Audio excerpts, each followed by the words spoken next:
सदगुरुदेव भगवान की जय। योग योगेश्वर महापु रामलाल जी, योग मार्तंड मुल्केश्वर भगवान, हमारे सत्स्वरूप सदगुरु स्वामी देवीदास महाराज जी के चरणों में हम सभी बच्चों का कोटिश कोटिश प्रणाम स्वीकार हो। प्रभु जी के कृपा करुणा आशीर्वाद से आज हम ये सत्संग का कार्यक्रम आरंभ करने जा रहे हैं और आरंभ करने से पहले हम सभी नतमस्तक होकर प्रभु जी के चरणों में प्रार्थना करते हैं। हे प्रभु, आप जी ने ऐसे कोरोना काल में जहाँ सभी भगत अपने अपने घरों में है, अपने अपने दिनचर्या व्यस्तता जीवन से हटकर अपने अपने घरों में बैठे हैं और उन भक्तों को ज्ञान की गंगा में स्नान करने का आप जी ने इतना सुंदर अवसर दिया। उन भक्तों को आनंद के सागर में डूबने के लिए इतना सुंदर आप जी ने व्यवस्था करी। ये प्रभु, हम सभी आप जी के चरणों का बहुत बहुत शुक्रगुजार हैं। आप जी के चरणों का शुक्राना करते हैं और आज के सत्संग में ये प्रभु आप जी के चरणों से प्रार्थना करते हैं। प्रभु, आप जी जो अपने शक्ति से अपने प्रेरणा से बुलवाएंगे, हमें उस ज्ञान का पूरा एहसास हो और हम उस ज्ञान को आप जी के द्वारा दिए गया ज्ञान को हम समझे और ज्ञान के एक एक शब्द को हम अपने जीवन में उतारने की कोशिश करें ताकि हमारा जीवन और जन्म धन्य हो जाए, दिव्य हो जाए। और हे प्रभु, ऐसी कृपा करना, हमारा जीवन इतना सुंदर बनाना कि हम आप जी के प्रसन्नता का पात्र बने। तो ऐसे कहते हुए प्रभु जी के चरणों में, सदगुरु भगवान जी के चरणों में बारंबार प्रणाम स्वीकार हो। तो आइए, महाराज जी फरमाते हैं कि ये जो सत्संग का जो आयोजन महाराज जी ने कराया और महाराज की कृपा से जो 1 जून से ये सत्संग का कार्यक्रम चल रहा है और इस सत्संग में प्रभु जी ने कम से कम हर रोज मैं देखती हूँ 45 से लेके 50 तक भगत अपने अपने घरों में ऑनलाइन बैठकर इस सत्संग का महान आनंद लेते हैं। इस सत्संग में जो महाराज जी ज्ञान, व्यवहारिक ज्ञान व्याख्या सहित कहलवाते हैं, हम उस ज्ञान का आनंद लेते हैं। और इस सत्संग में जो भगत महाराज जी के गुणानुवाद गाते हुए अपने प्रेम के भाव को व्यक्त करते हुए भजन गाते हैं, हम उसका आनंद लेते हैं। और जिन भक्तों के जीवन में महाराज जी ने कितनी अलौकिक करिश्माएं करी, वो भगत अपनी करिश्माओं को बड़े भावपूर्ण के साथ व्यक्त करते हैं। भक्तों के जीवन में घटित उन करिश्मा को देखकर हम कितने आनंदित होते हैं। तो इन सभी बातों के लिए हमारे रोम रोम श्वास श्वास महाराज के चरणों का शुक्राना करते हैं।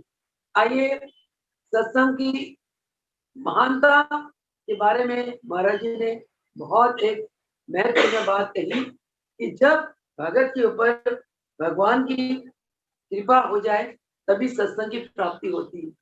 कहते भगवत कृपा के बिना सत्संग इस कलयुग में सत्संग प्राप्त करना दुर्लभ है। और कलयुग में अगर कलयुग के पापी जीवों ने भवसागर को पार करना है तो सत्संग और नाम रूपी चप्पू उन्हें पकड़ना पड़ेगा, लेना पड़ेगा और गुरु के शरण में आते हुए, गुरु के चरण शरण लेते हुए आसानी से वो भवसागर पार हो जाएंगे। जब उनके हाथ में 2 चप्पू होंगे, एक नाम रूपी और एक सत्संग रूपी। नाम रूपी और सत्संग रूपी चप्पू लेकर जब जीवन नैया को आगे चलाएगा तो आसानी से वो भवसागर पार हो जाएगा। तो महाराज जी फरमाते हैं कि सत्संग से एक जीव महान हो जाता है। इसका मतलब ये है कि महाराज जी इतने दया के सागर है। महाराज जी दिव्य लोक पर बैठ के भी ये सत्संग का जो महाराज जी ने आयोजन कराया, इसका मतलब यही है कि महाराज जी हम बच्चों को महान बनाना चाहते हैं। इतना उपकार है महाराज जी का हम बच्चों के ऊपर।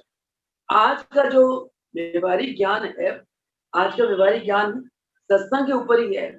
पिछले कई दिनों से महाराज जी की जो व्यवहारिक ज्ञान की चर्चा चल रही थी, तो वो ज्ञान ऐसे थे कि जैसे महाराज जी ने गागर में सागर भर दिए हो। उन ज्ञान की कड़ियों को आगे बढ़ाते हुए आइए देखिए आज महाराज जी हमें क्या ज्ञान देना चाहते हैं। आज महाराज जी ये फरमाते हैं कि सत्संग ही उच्च कोटि का साधन है।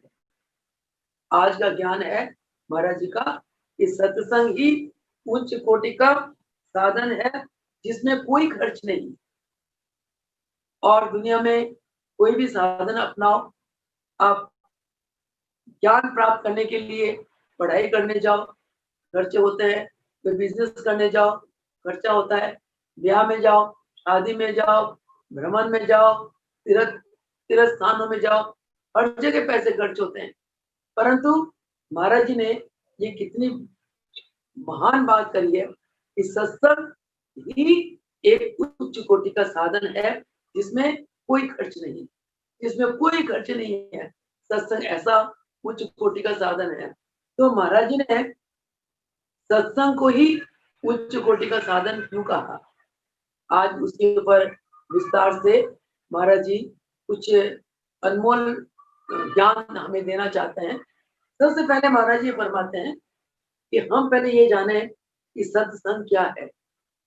सत्य जमा संग, व्याकरण के अनुसार सत्य जमा संग, सत्य का संग करो सत्संग। वो सत्संग है क्या? सत्संग सबसे पहला सत्संग जो है हमारे महान ग्रंथ, यौगिक ग्रंथ और धर्म ग्रंथ। सबसे पहला संग है यौगिक और महान ग्रंथ। जब तक हम महान अध्ययन नहीं करेंगे, उन्हें पढ़ेंगे नहीं, उन्हें सुनेंगे नहीं, उन्हें जानेंगे नहीं, तब तक बिना ज्ञान हमें ज्ञान नहीं होगा और बिना ज्ञान के हमारा जीवन लक्ष्यहीन होगा। भगवान ने इंसान को विवेक दिया, विवेक से इंसान भला बुरा को जान जाता है, विवेक से उसके अंदर एक डिस्क्रिमिनेशन पावर आ जाती है, अच्छाई और बुराई को जानना। तो जब अच्छाई और बुराई ये क्या है वो केवल जाना जाता है ज्ञान के द्वारा। महाराज जी फरमाते हैं कि जिस कार्य को करने पे आपके आत्मा को आनंद की प्राप्ति मिले हो, आपके मन को शांति मिले, आपके जीवन में स्थिरता आए, आपका जीवन और आनंद से भरपूर हो, वो ज्ञान ही, वो काम ही आपके लिए परम हितैषी कार्य है। और वो ज्ञान ही, वो कर्म ही आपके लिए अच्छा है। ये आपकी बुद्धि इस बात को, बुद्धि इस बात को विचार करती है कि जिस संसार में बहुत काम है, हर एक काम से सुख नहीं मिलता, हर एक काम से आनंद नहीं मिलता, हर एक कार्य से शांति नहीं मिलती। तो महाराज जी फरमाते हैं अच्छे कार्य कौन से हैं, उत्तम कार्य कौन से हैं, जिन कार्यों से आपका विवेक जागता है, जिन कार्यों से आपके अंतरात्मा को आनंद मिलता है, आपके अंतरात्मा को सुख मिलता है और आपके जीवन में शांति और आपके जीवन में एक स्थिरता बनी रहती है। उससे वो कर्म अच्छे कर्म है। और जिन कर्म को करने के बाद आपके मन में शोक होता है, आपका मन विक्षेप हो जाता है, आपकी आत्मा को अशांति मिलती है और जिस कार्य को करने में आपको भय लगता है, वो कार्य आपने बिल्कुल नहीं करना, वो कार्य आपके लिए बुरे कार्य है। देखो चोर चोरी करता है, अपने लिए तो सोचता है मैं तो पैसे कमाने जा रहा हूँ, पैसे चोरी करने जा रहा हूँ, परंतु वो जब इस कार्य के लिए भी वो भगवान को मना के जाता है, ये प्रभु मुझे इस काम में सफलता देना, क्योंकि वो सोचता है पैसे लाऊंगा, मुझे पेट के लिए पैसा चाहिए, मेरे अच्छा कर्म है। परंतु उस कार्य करने में उसको भय लगता है और उस कार्य के बाद उसको पता है कि मुझे दंड मिलेगा, तो वो कार्य करके उसके अंतरात्मा को कभी सुख या शांति नहीं मिल सकती। एक व्यक्ति है, उसका स्वभाव ही अच्छा करना। महाराज जी फरमाते थे अच्छाई एक नशे की तरह, यदि लग जाए तो छूटती नहीं, और ना किसी को बुरी लगती। आप किसी का भला करो, किसी से प्रेम करो, किसी की सेवा करो, अगले को बुरी थोड़ी लगेगी। किसी का हेल्प करने के लिए आप आगे जाते हो, वो तो खुश होगा। तो आप अगर किसी की अच्छाई करते हो, किसी की सेवा करते हो, किसी से मधुर वाणी बोलते हो और किसी को ऊंचाई में ले जाने के लिए पुरुषार्थ करते हो, तो अगले को इस बात काम से सुख मिलता है। और ये कार्य आप निर्भय होकर करते हो। आपको पता है इस कार्य को करने के बाद मुझे कुछ बुराई नहीं मिलेगी, मुझे कोई बुरा नहीं कहेगा, क्योंकि इस कार्य से अगले को सुख मिल रहा है। और ये कार्य करते हुए आप अभय हो जाते हो, आप निर्भय हो जाते हो, तो ये अच्छे कर्म है, ये पुण्य कर्म है। पहली बात है। दूसरी बात है, बाजी फरमाते हैं कि जिस कार्य को करते हुए आपको प्रभु का चिंतन बना रहे, समझना कि वो आप पुण्य कार्य कर रहे हो। जैसे हम महाराज जी के चरणों की सेवा करते हैं, हर बार हमारा ध्यान महाराज जी में रहता है, ये पुण्य कार्य है। सत्संग में हम सभी का ध्यान महाराज जी की तरफ है, महाराज जी का सत्संग है। इस सत्संग में केवल महाराज जी के गुण गाए जाते हैं, तो ये एक पुण्य कर्म है। या जब हम ध्यान में बैठते हैं, तो ध्यान में हम किसका ध्यान करेंगे? ध्यान मूलम गुरु मूर्ति, निजा मूलम गुरु पदम, मंत्र मूलम गुरु वाक्यम, मोक्ष मूलम गुरु कृपा। ध्यान गुरु का करेंगे तो ध्यान में भी हमें आनंद मिलता है, तो ध्यान भी एक पुण्य कार्य है। तो इसी प्रकार परहित में भी हम परहित में जब कार्य करते हैं, ये भावना से करते हैं, इसलिए नहीं कि हम बहुत बड़े महानुभव है और हमारे जैसे सेवक कौन हो सकता है, और इस अहंकार युक्त होकर हम सेवा करें, वो सेवा नहीं लगने वाली। जब हम ये सोच के कर्म करते हैं कि हमारे गुरुदेव का आज्ञा है कि बेटा सेवा करनी है, कोई भी दुखिया आपके जीवन में मिल जाए, उस दुखिए की जिस प्रकार से आप सेवा करना चाहते हो, आप सेवा करो। महाराज जी ने तो हमें इतना एक सेवा का अमोघ अस्त्र दे दिया, योग कराओ, अगला भी सुखी, तुमको भी शांति है। तो इन कर्मों में हम अभयों के काम करते हैं, और जो अभयों के कर्म करते हैं, इन कर्मों में गुरु की याद बनी रहती, भगवान की याद बनी रहती, तो ये पुण्य कर्म। तो ये जो ज्ञान है, कौन सा अच्छा कर्म, कौन सा बुरा कर्म, कौन सा पुण्य कर्म, कौन सा पाप कर्म, और हमारा जीवन किस प्रकार सुधर सकता है, हमारा जीवन अच्छाई की तरफ कैसे जा सकता है, और कौन से हमें कर्म करना चाहिए, हमारा व्यवहार कैसा होना चाहिए, हमें अपने मन को साधना के लिए हमें क्या करना चाहिए, ये सारी बातें सदगुरु के सत्संग में भक्तों को इन सारी बातों की ज्ञान मिलता है, जानकारी मिलती है, और इससे उनका आत्म कल्याण होता है। तभी महाराज जी फरमाते हैं कि सत्संग से क्या होता है कि सत्संग में जो ज्ञान की गंगा बहती है, जो ज्ञान दी जाती है, उस ज्ञान से हमारा मन शुद्ध होता है, हमारी बुद्धि शुद्ध होती है, हमारा अंतःकरण शुद्ध होता है। इसीलिए महाराज जी ने आज के इस व्यवहारिक गान में एक ही बात कही, सत्संग ही उच्च कोटि का साधन है, और जिसमें कोई खर्च नहीं। अब आप, महाराज जी ने हमें ज्ञान दिए, कोई खर्चा नहीं हुआ, बिना बिना मूल के अथाह ज्ञान दे दिया, इतने ज्ञान दिए कि कहते हैं कि सब पर्वत स्याही करूं, घोल समुद्र मजाए, धरती का कागज करूं, मेरे सतगुरु स्तुति ना समाए। उनकी क्या क्या कहां तक स्तुति गाई जाए, इतने ज्ञान दिए। कोई भगत आता था महाराज जी चरणों में मत्था टेकने, प्रणाम करने, आशीर्वाद लेने, महाराज जी के श्रीमुख से ज्ञान की गंगा शुरू हो जाती थी।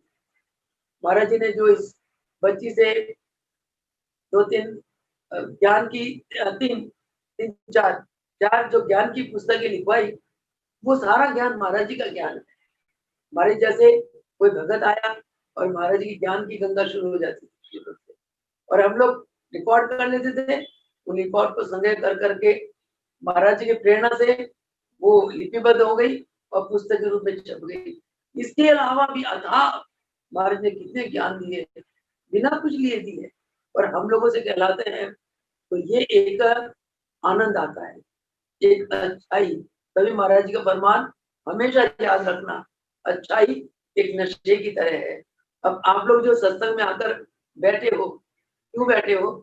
क्योंकि आपको एक तो महाराज जी से प्रेम है, और आप सोचते हो कि महाराज जी का, एक तो इस सत्संग में महाराज जी का प्यार तो मिलता ही मिलता है, महाराज के दर्शन भी होते हैं, और महाराज जी के प्रेजेंस की अनुभूति भी होती है।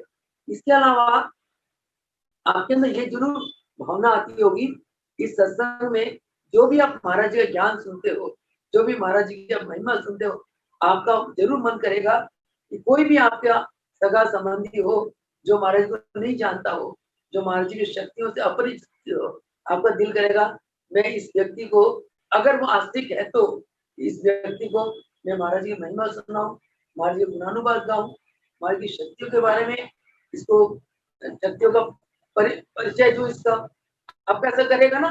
तो ये क्या चीज है? ये एक आपके अंदर एक अच्छाई की भावना है।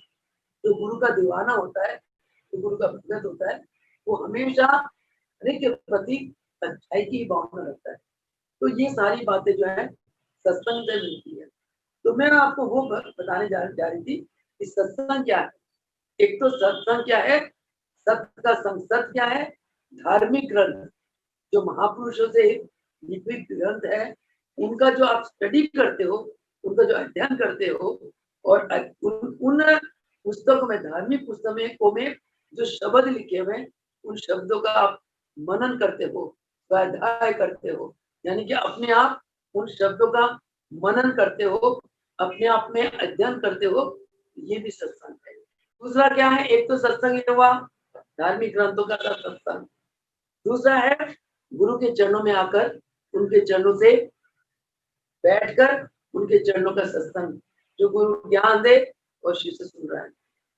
एक सत्संग है जहां गुरु के प्रेमी इकट्ठे हो गए और गुरुओं की गुणानुवाद गा रहे हैं, चाहे भाव से गा रहे हैं, चाहे भजन के माध्यम से गा रहे हैं, और गुरुओं की ज्ञान की चर्चा कर रहे हैं। एक ये सत्संग, और एक जो महाराज जी ने फरमाया सबसे उच्च कोटि का सत्संग, अपनी आत्मा का सत्संग। आत्मा परमात्मा का रूप है, आत्मा में सतगुरु भगवान दिव्य स्वरूप में विद्यमान है। जब आप अपनी आत्मा का संग करते हो, इसका मतलब आपने अपने सदगुरु का संग कर लिया। ये आपकी आत्मा ही तो है जो गुरु के साथ जुड़ी हुई है। जिस समय गुरु ने आपको नामदान दिया, उसी समय गुरु ने अपनी शक्ति से आपकी अंतर आत्मा की ज्योत जला दी है। उस ज्योत को मेंटेन आपने करना है। उस ज्योत में घी बाती लेकर उस ज्योत की रक्षा या उस ज्योत की लो को आपने बढ़ाना है अपने पुरुषार्थ से। बहुत लोग इसके लिए बोल करते हैं।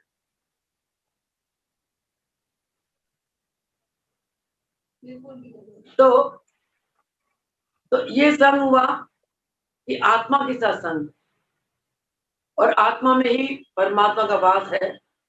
और ये संग होता है सुबह ब्रह्म मुहूर्त में। ब्रह्म मुहूर्त में जब सत्संग करते हो, यानी कि आपकी मनोवृत्तियां अंतर्मुखी हो जाती हैं, और मनोवृत्तियों में नाम चलता है, भगवान का नाम सिमरन होता है। जब आपके प्राण आपके सदगुरु के दिव्य स्वरूप में लय हो जाते हैं, तो आपकी चित्त की वृत्तियां भी उस स्वरूप में लय हो जाती है, और वृत्तियां सदगुरु के स्वरूप में लय होकर सदगुरु के स्वरूप का आकार ले लेती है। इसी को कहते हैं सदगुरु भगवान का साक्षात्कार। महाराज जी का फरमान है कि आपका मन जिसको देखता है वो रूप ले लेता है। तो आपकी वृत्तियां क्या होती हैं? अंतर्मुखी होती हैं। उन वृत्तियों में गुरु मंत्र का जाप चलता रहता है, और अंदर आप आत्म सत्ता की तरफ आगे बढ़ते हो, और सतगुरु का प्रकाश में आपकी वृत्तियां लय हो जाती है, और आप ये जो आत्मा है, जो आपकी प्रकाश है, सतगुरु के दिव्य प्रकाश के साथ एक हो जाती है, प्रकाश प्रकाश में मिल जाती है। इसी को कहते हैं आत्मा का साक्षात्कार। और महाराज जी फरमाते हैं कि ये जो साधन है, ये जो सत्संग है, आत्मा के साथ संग करना, ये सबसे उच्च कोटि का साधन है। इस प्रकार के सत्संग से आप मोक्षी बन जाते हो। तभी महाराज जी फरमाते हैं इस सत्संग में भगत को भगत तपस्वी बनता है, सत्संग से भगत पुरुषार्थी बनता है, और सत्संग से भगत मोक्षी बन जाता है। पुरुषार्थ तपस्वी मोक्षी बनाना केवल सत्संग का कार्यक्रम है। जब आपकी वृत्तियां, आप तपस्वी कैसे बनते हैं कि जैसे आपकी वृत्तियां अंदर लय हो जाती हैं, और वो वृत्तियां अंदर लय होकर वो बहुत रोशनी फेंकती है, प्रकाशमान हो जाती हैं, और अंदर सदगुरु भगवान प्रकाश रूप में आपकी आत्मा में विराजमान है। आपके प्रकाशमय वृत्तियां सदगुरु भगवान के प्रकाशमय स्वरूप में जब लय हो जाती है, तब आपके आत्मा के ऊपर पड़े जन्म जन्मांतरों के संस्कार ऐसे धुल जाते हैं कि जैसे कागज की ढेर में हमने एक तिल्ली लगा दी, और जो संस्कार जब धुल जाएंगे तब आप इसी जन्म में मोक्षी हो जाओगे, सभी कर्म फल से आप मुक्त हो जाओगे। और दिन रात अभ्यास करते करते आपकी आत्मा को एक ऐसी अवस्था की प्राप्ति होती है कि शरीर छोड़ने के बाद आपकी आत्मा सीधा ब्रह्मलोक में गमन करती है, मोक्ष हमको चली जाती है। हमारे महाराज जी हमसे इसी को महान कहते हैं, इसी को महान बनना कहते हैं। हमारे महाराज जी हमारे लिए यही चाहते हैं कि मेरे जितने बच्चे हैं, जिनको मैंने शिष्यत्व दिया, जिनको मैंने नामदान दिया, दीक्षा दी, मेरे सभी बच्चे इस प्रकार के महान योगी बने। इसको योग में अवस्था कहते हैं। और ऐसी आत्माएं जब दीपलोक में निवास करती हैं और उनका वो अजन्मा हो जाती हैं, परंतु जब परमात्मा का आदेश होता है ऐसी आत्माओं के लिए, जाओ मृतलोक में जाओ, जाकर मृतलोक के प्राणियों का कल्याण करो, तब वो आत्माएं स्वयं मृतलोक में आती हैं। इसको अवतार कहते हैं, इसको जन्म नहीं कहते हैं। जन्म उन आत्माओं को कहते हैं जिन आत्माओं को कर्म फल भोगने के लिए भगवान किसी एक घट में भेज देते हैं, और उस घट में आकर वो कर्म फल को भुगतता है। परंतु जिन्होंने अपने योग साधन के द्वारा, सत्संग के द्वारा, स्वाध्याय के द्वारा, तप के द्वारा, साधना के द्वारा अपने सभी कर्म संस्कार को धो दिए, वो तो मोक्ष की आत्मा है। वो मोक्षी आत्मा जब मनुष्य शरीर लेते हैं, उनको उन आत्मा को जन्म नहीं कहते हैं, वो कहते हैं ये महान आत्मा, महापुरुष, इन्होंने अवतार लिया। वही अवतारी पुरुष हमारे योग योगेश्वर महाप्रभु रामलाल जी हुए, जो अनंत कलाओं के मालिक हैं। इतनी ऊंची कोटि की महान आत्मा है, और ये महापुरुष रामलाल जी युग युग में अवतार लेते हैं। तभी हमारे चालीसा में लिखा है, युग युग में अवतार ले दुख हरण भगवान, जो जिस युग में प्रकट हो वही करे कल्याण। श्री रामलाल कली काल में लेकर कला अनंत, जगतारण कारण प्रकट भये भगवान। जग को तारण के लिए भगवान प्रकट हो गए। यही रामलाल प्रभु जी त्रेता में राम हुए, नर चोले में आए, मर्यादा रूप से गुरु वशिष्ठ के पास गए, वैराग हो गया, गुरु वशिष्ठ ने इनकी आत्म सत्ता जगा दी। वो ये दिखाना चाहते थे कि गुरु ही शिष्य की आत्म सत्ता को जगाते थे। जब वो आत्म अवस्था में स्थित हो गए भगवान राम, तब गुरु वशिष्ठ ने भगवान अपने शिष्य को प्रणाम करा, राम तुम्हारी आत्मा को मेरा शत शत नमन। फिर भगवान बन गए। उसी प्रकार जब दुर्वासा ऋषि आए तो कृष्ण भगवान को भगवान बना दिया, आत्म सत्ता के मालिक। पहले तो नर तन में आकर ये लीलाएं करते हैं, ये संसार को दिखाते हैं कि गुरु के बिना शिष्य आत्म सत्ता का मालिक नहीं बन सकता, भगवान नहीं बन सकता। ऐसे ही योगेश्वर रामलाल प्रभु जी ने मुल्केश्वर भगवान को आत्म सत्ता के मालिक बना दिए, भगवान बना दिए।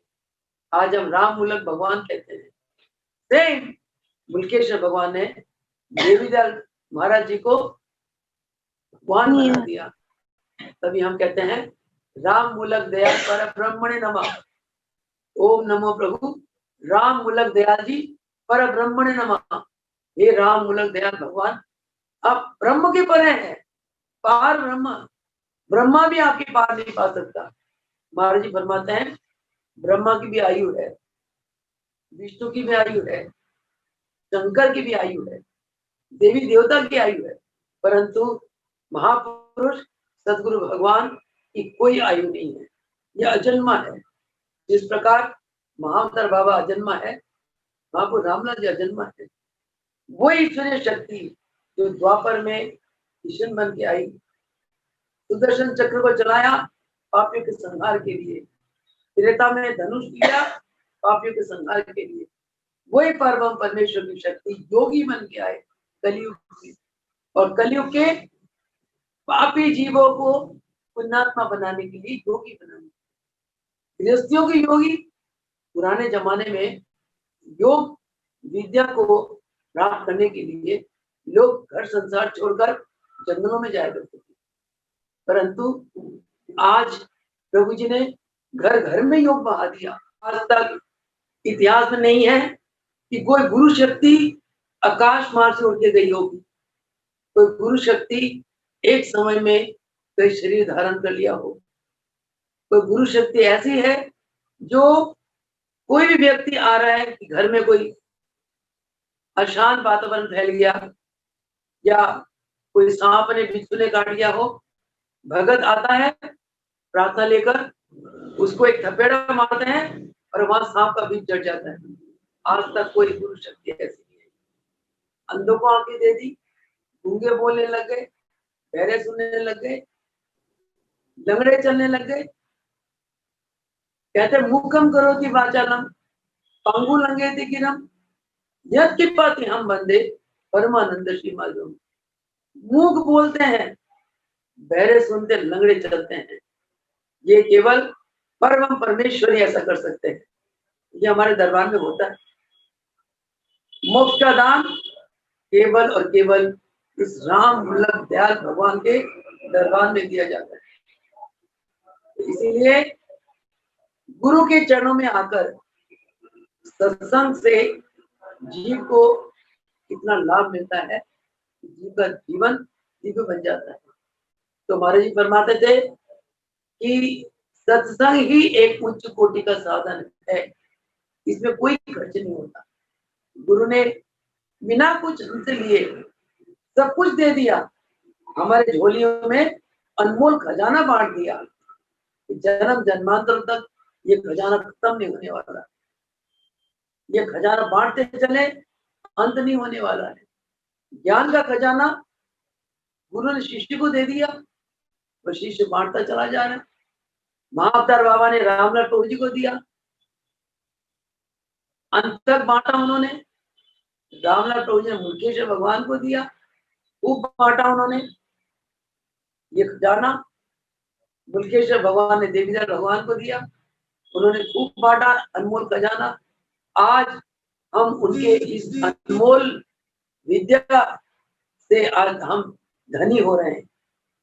बड़े बड़े डॉक्टर, वैद्य, बड़े बड़े प्रतिष्ठित लोग इस दरबार में आकर दंडवत प्रणाम करते हैं, प्रभु कृपा करके मुझे इस रोग से मुक्ति करो। निसंतानों को संतान दिया दरबार ने, निर्धन को धन दिया, निर्बल को बल दिया, और जहां पुत्र नहीं थे वो अपनी शक्ति से पुत्र दिए।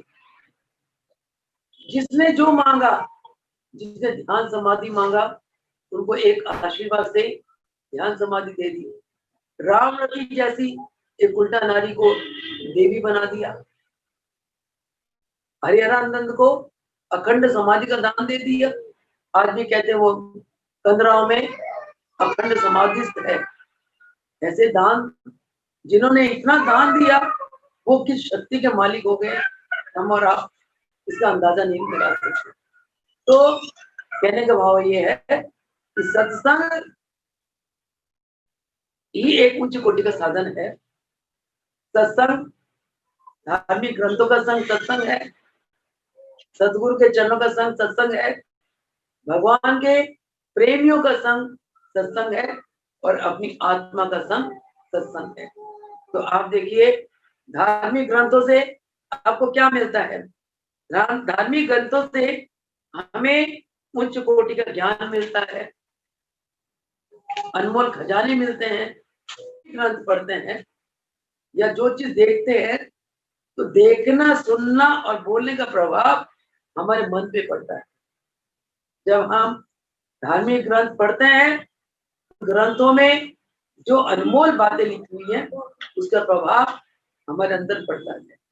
अगर उसको हटाकर हम नॉवेल आदि पढ़ते हैं, तो हम कुसंगी बन जाते हैं, क्योंकि नॉवेल आदि के जो अप्रिय बातें हैं, उनका प्रभाव भी हमारे मन पे पड़ता है और हम कुकर्मी बन जाते हैं।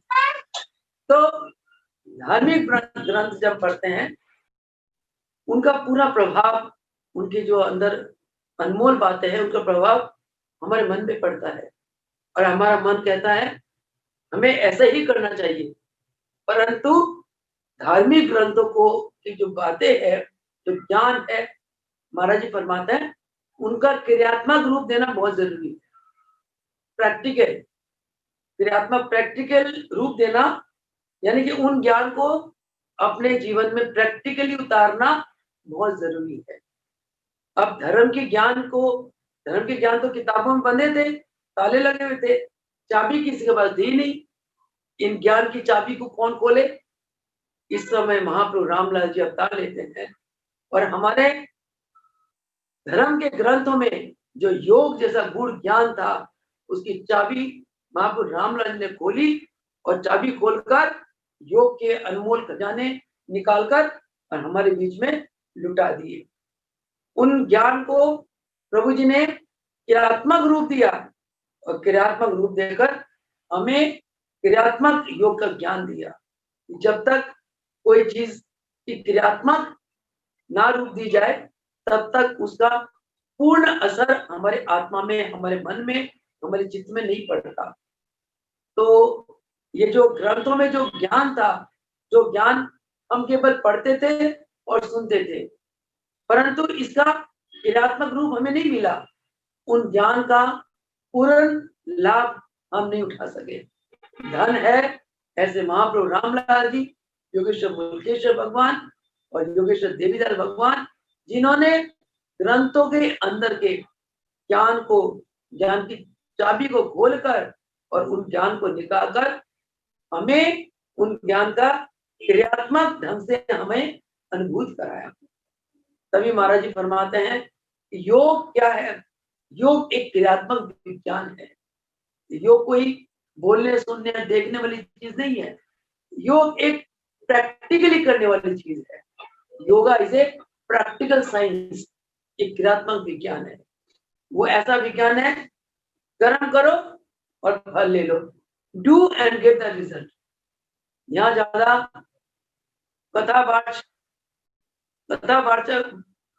वार्ता का कोई लंबा चौड़ा सिलसिला योग विज्ञान में नहीं है। महाराज जी कितना कम बोलते थे, कितना मौन रहते थे, और कितना धीरज में, कितनी सहनशीलता में, कितनी संयम में रहते थे, और एक एक शब्द ऐसे बोलते थे महाराज जी कि उस शब्द के अंदर ही जैसे कि गागर में सागर भर गया। अब एक ही तो शब्द है कि सत्संग एक उच्च कोटि का साधन, और इसमें कोई खर्च नहीं होता। अब इस एक वाक्य से इतनी गहरी बातें निकल रही है, पहली बात। दूसरी बात, महाराज जी फरमाते हैं कि ग्रंथों को जब हम पढ़ते हैं, धार्मिक ग्रंथों को, खासतौर से योग के ग्रंथों को जब पढ़ते हैं, तो योग के प्रति हमारा विश्वास बढ़ता है। और कोई विद्या को प्राप्त करने के लिए उसके प्रति विश्वास होना बहुत जरूरी है। इसीलिए महाराज जी फरमाते हैं कि हमें योग की जो ग्रंथ है, हिरण संहिता है, हठ योग प्रतिपिका है, योग दिव्य दर्शन है, महादिव्य रामायण है, आदि रामचरित मानस है, ये आदि भागवत गीता है, ये धार्मिक योग वशिष्ठ है। धार्मिक ग्रंथों का हमें अध्ययन करना चाहिए। अध्ययन करने से एक तो हमारे अंतःकरण शुद्ध होता है, हमारी बुद्धि शुद्ध होती है, हमें कुछ ज्ञान की प्राप्ति होती है, हमारे मन में इन पुस्तकों के अंदर जो ज्ञान है उसका अच्छा प्रभाव पड़ता है और हमारा उस ज्ञान के प्रति, भगवान के प्रति, सद्गुरु के प्रति विश्वास बढ़ता है। फिर जब गुरु इन ज्ञान का क्रियात्मक रूप हमें देते हैं, इन ज्ञान को हम गुरु के द्वारा क्रियात्मक रूप से इन ज्ञान को प्राप्त करते हैं, तब उस ज्ञान का पूर्ण असर हमारे चित्त में, हमारे आत्मा में पड़ता है और हमारा जीवन ही बदल जाता है। कहते सत्संग के ऐसे प्रभाव होते हैं कि सत्संग का कई बार एक शब्द ही इंसान के जीवन को बदल देता है। जैसे एक दृष्टांत आता है नारद मुनि का, कि नारद मुनि तो इनका अपना वाल्मीकि मुनि, वाल्मीकि ऋषि का एक दृष्टांत आता है कि वाल्मीकि एक डाकू थे और गलत कर्म करते थे, कुकर्म करते थे। नारद मुनि को भी आ गए वो मार काटने के लिए। नारद मुनि ने सोचा ये बेचारा अज्ञानी है, इसको कोई गुरु नहीं मिला और इसको पता ही नहीं मैं कौन से कर्म कर रहा हूँ, तो इस कर्म से मुझे क्या लाभ क्या मुझे फल मिलेगा, नरक की यातनाएं मुझे भुगतनी पड़ेगी। इस वाल्मीकि को ज्ञान ही नहीं इस बात का। नारद को उसके ऊपर दया आई, महापुरुष होते ही हैं दया के सागर। तो उन्होंने कहा वाल्मीकि जाओ तुम जरा ये जो कर्म कर रहे हो, ये कर्म का कोई जिसके लिए कर रहे हो वो इस कर्म के तुम्हारा हिस्सा लेंगे, हिस्सेदार बनेंगे तुम्हारे पार्टनर। मैंने लगे पूछाता हूँ, परिवार के सबको पूछा, माता पिता बेटा बहू और पत्नी, सबने कहा कि तुम तो ये पाप कर्म कर रहे हो, उनको पता ही था हम तुम्हारे पाप कर्म को तो हिस्सेदार नहीं बनते।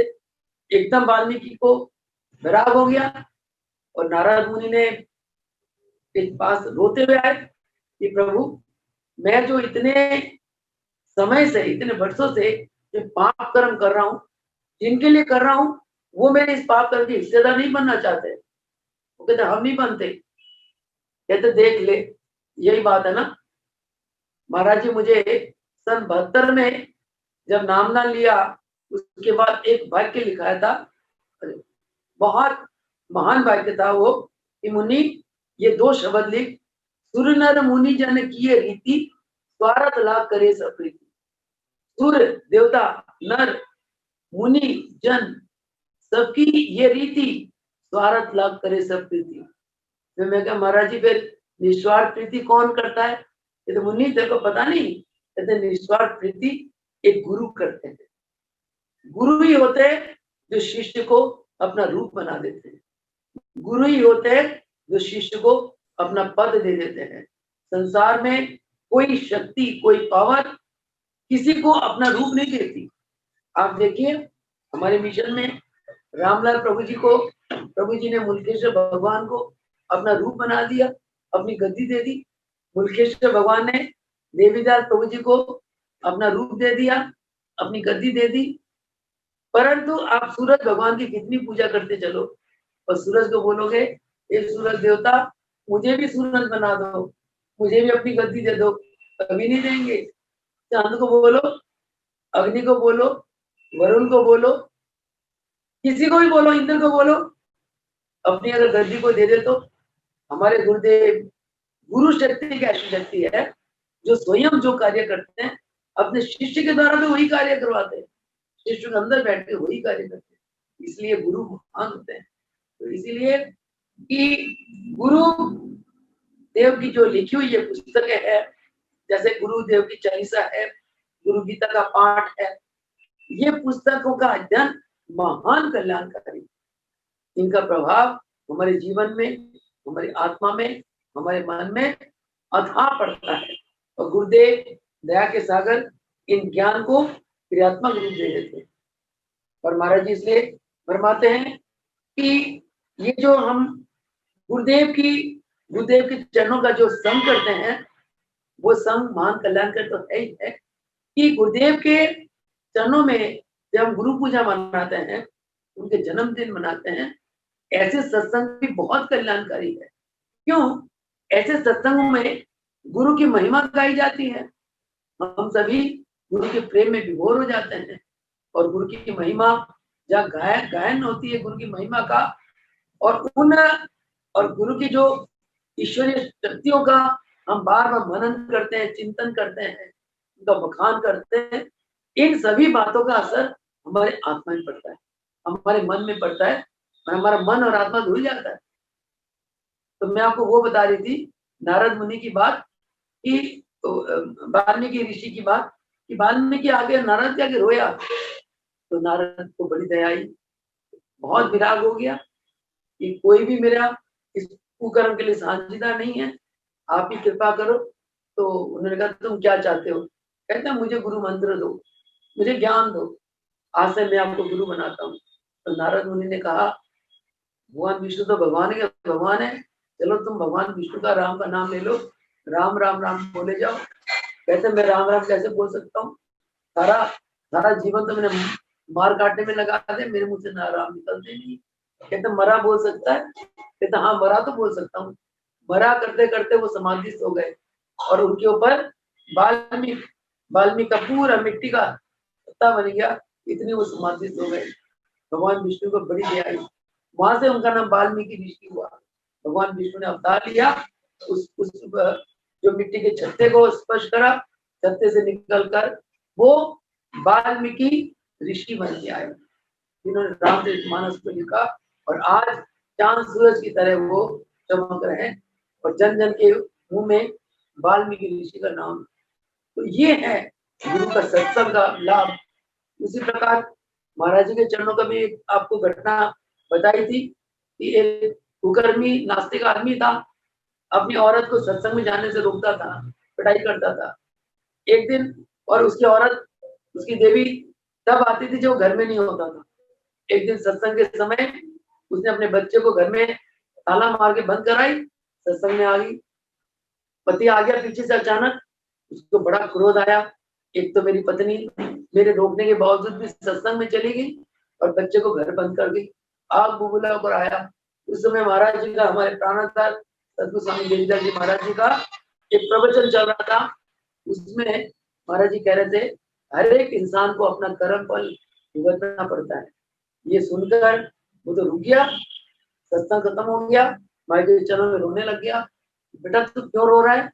तो महाराज जी आप जी ने ज्ञान फरमाया कि जो जैसा कर्म करता है उसे उसका फल भुगतना पड़ता है। महाराज जी मेहनत से जीवन में कभी पुण्य कर्म किए ही नहीं, पाप ही पाप करे, मेरा क्या होगा? कहता चल कोई बात नहीं, सुबह का भूला अगर शाम को आ जाए तो उसका माफ किया जाता है, उसको भूला नहीं कहते।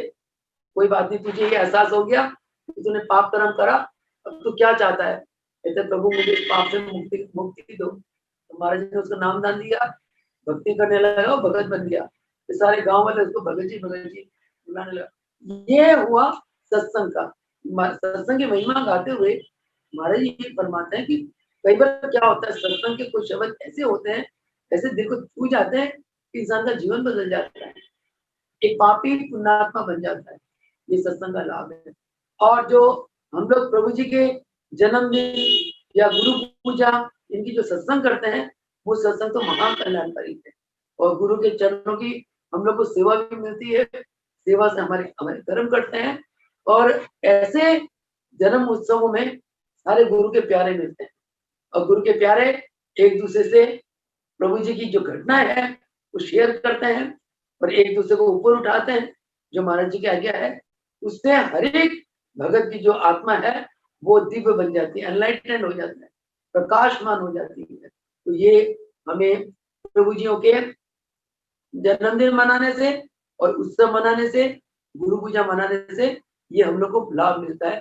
तभी महाराज जी अपने जीवन काल में ही इन सिस्टम को स्थापित कर गए। तो मुलखराज जी ने सबसे पहले रामलाल प्रभु जी के जन्मदिन मनाने का एक सिस्टम शुरू करा और गुरु पूजा मनाने का, और देवीदास महाराज जी ये सिस्टम अपने आखिर काल तक मनाते गए।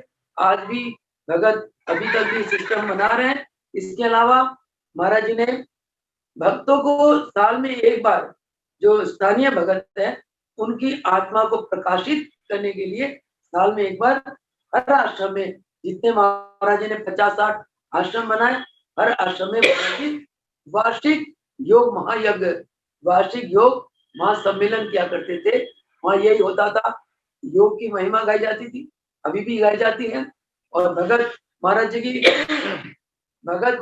की अनुभूतियां सुनाते हैं और महाराज जी के ऊपर गुरु महिमा के ऊपर भजन गाए जाते हैं, हवन होता है, सत्संग होता है, योग प्रदर्शनी होती है, जनता के कल्याणार्थ, स्वस्थ शरीर स्वस्थ मन के लिए और उज्जवल जीवन के लिए योग की प्रदर्शनी दिखाई जाती है। पाठ पूजा होती है, भंडारा होता है और भगत इन भंडारों में भाग लेते हैं और इन यहाँ सेवा करते हैं, तो भगत पुण्य के भागी बन जाते हैं। तो ये सब इस प्रकार के सत्संग का इतना लाभ भक्तों को मिलता है। तो इसलिए महाराज जी बार बार यही फरमाते हैं कि सत्संग ही सबसे उच्च कोटि का साधन है और इसमें कोई खर्च नहीं होता। और एक बात और हमेशा महाराज जी याद रखो कि यदि आपको सत्संग प्राप्त हो जाए तो आप महान हो जाओगे, क्योंकि सत्संग ही, और महाराज जी कहते हैं हमेशा ही सत्संग किया करो। सत्संग से हमारी बुद्धि शुद्ध होती है, सत्संग से हमारा हृदय शुद्ध होता है। और महाराज जी फरमाते हैं हमेशा सत्पुरुषों का संग किया करो, जो प्रभु के प्रेमी है उनका संग किया करो, क्योंकि महाराज जी का फरमान हमें याद रखना चाहिए कि संग लग तरिए कुसंग लग भूलिए, कुसंग का संग न देवे विधाता, इससे अधिक नरक का वासा।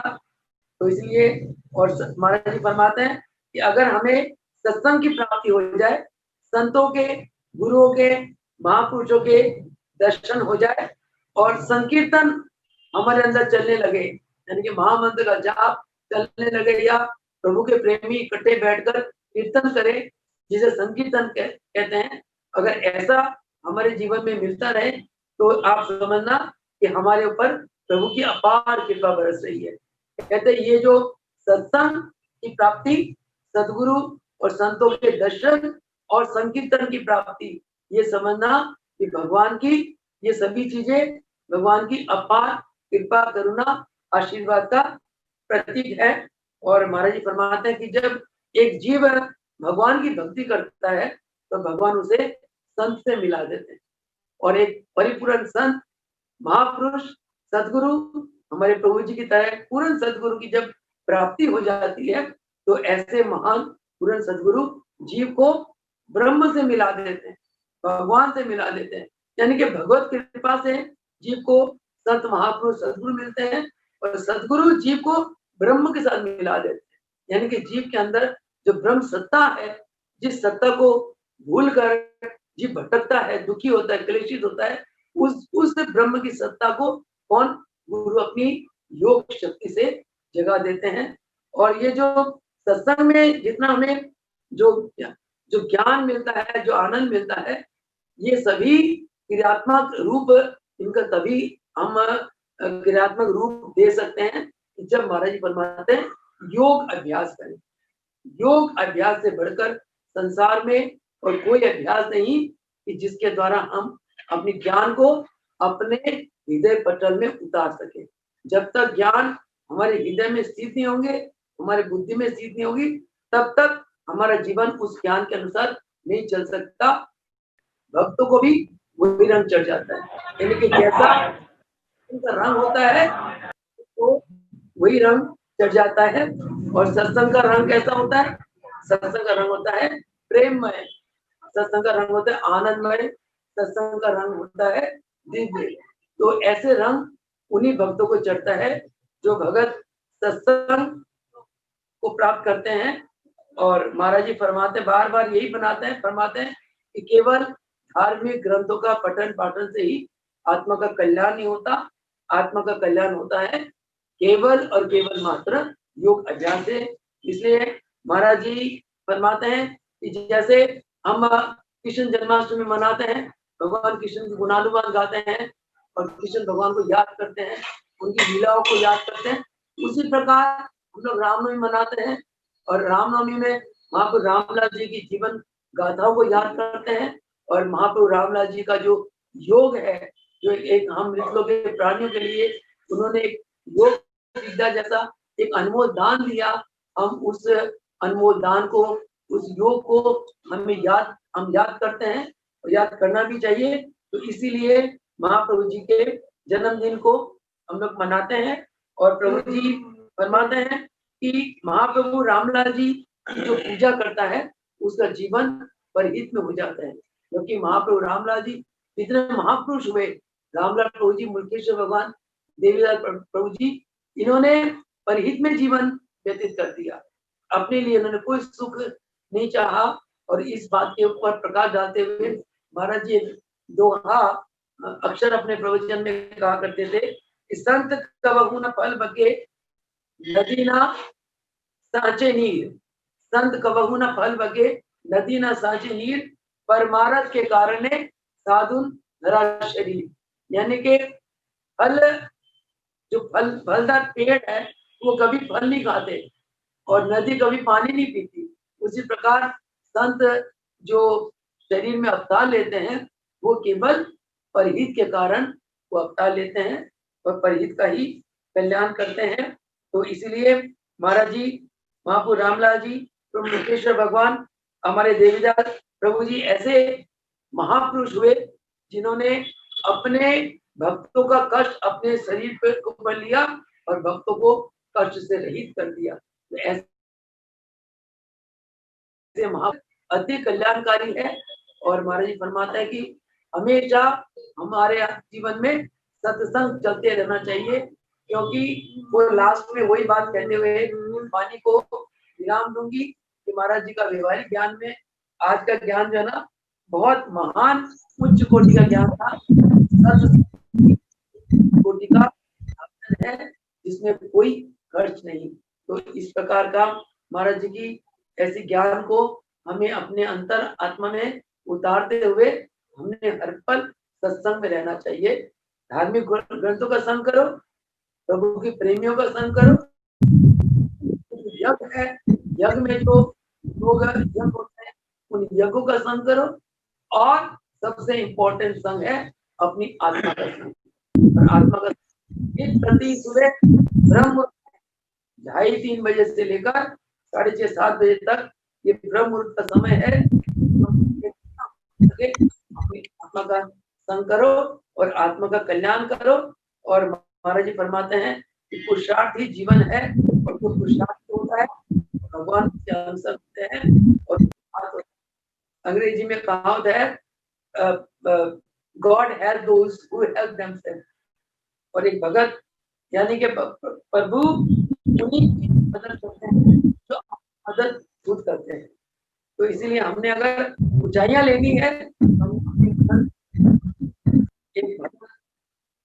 एक कवि भगवान के चरणों में कविता बोलता है, हे ज्ञानियों की प्रभु जी हमको भी ज्ञान दे दो, करुणा के 4 छींटे हे करुणा निदान दे दो।